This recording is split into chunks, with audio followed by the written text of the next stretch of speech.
Good morning, good afternoon, or good evening, my beautiful hot messes. My name is Mistress Lavender, and today I'm reading Rich AF by Vivian Tu. I'm at page 221 at the bottom, so let's begin. This is where debit and credit cards really diverge. A credit card is access to your money. A credit card is access to a financial institution's money.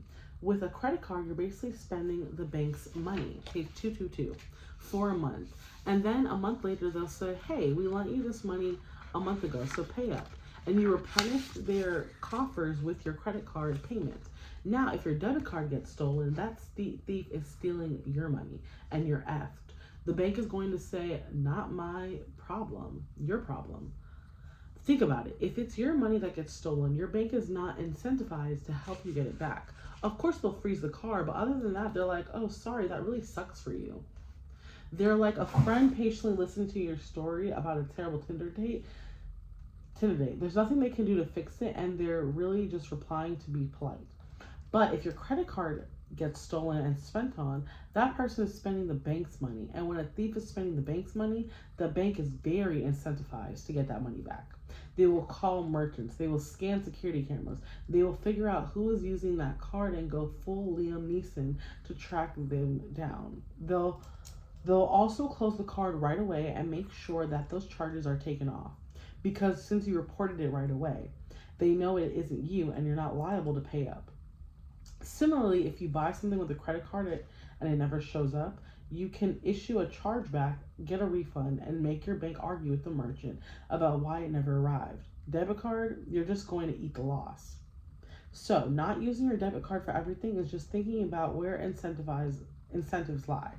Recognizing your value as a customer and knowing that you can tap into those private security forces that will be on the case if your card gets stolen. That the one other thing to keep a debit card on hand for is verifying your identity at a physical branch of your bank. If you need to go in for any reason, the teller can just ask for the debit card linked to your checking account and instantly pull up your profile. But besides that and cash withdrawals, there really isn't any other reason to use a debit card on the reg. For all those checking accounts I have, I keep one debit card in my wallet, and that is the one that I pay no ATM fees on. Credit cards. I think everyone should have a credit card. At their most basic, credit cards let you purchase something now and not have to pay for it until later, instead of drawing the money directly from your checking account like a debit card. A credit card essentially fronts the money to the merchant on your behalf that sends you a bill later in the month.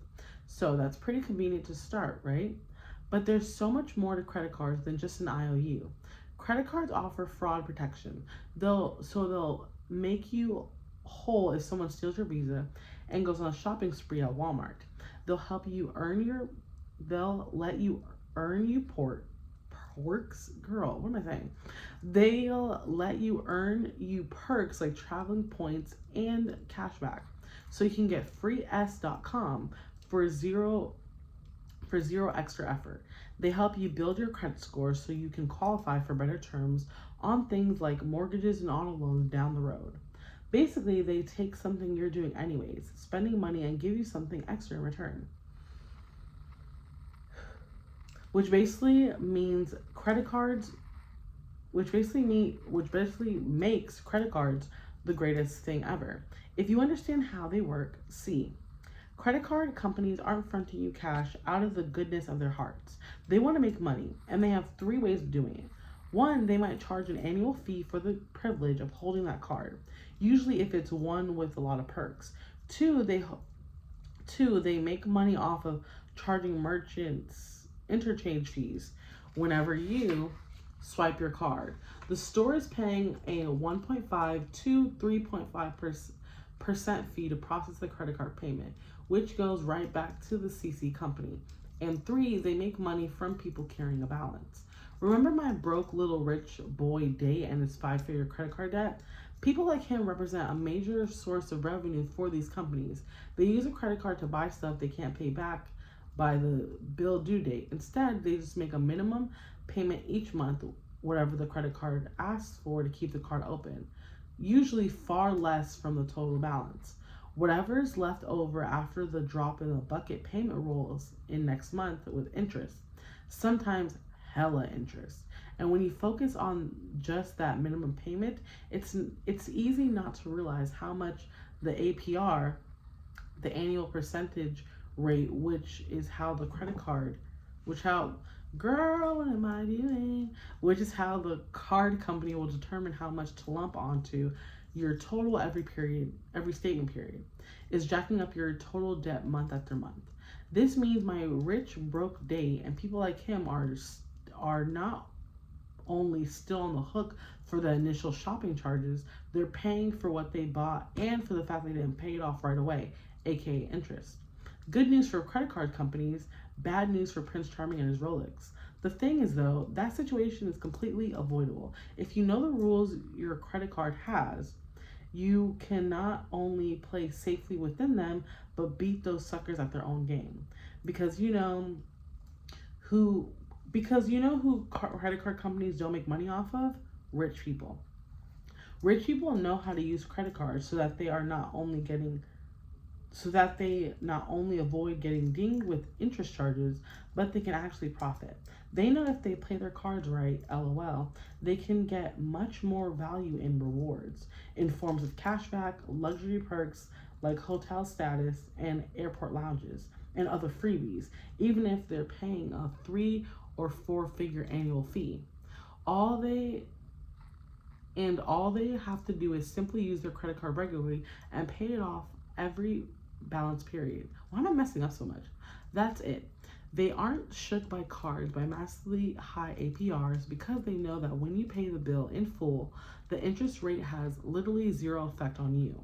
The other thing about paying off credit card correctly is knowing the difference between statement closing date and balance due date, which most people don't. Every month, your credit card will issue you a statement of all your purchases, ending on a statement closing date.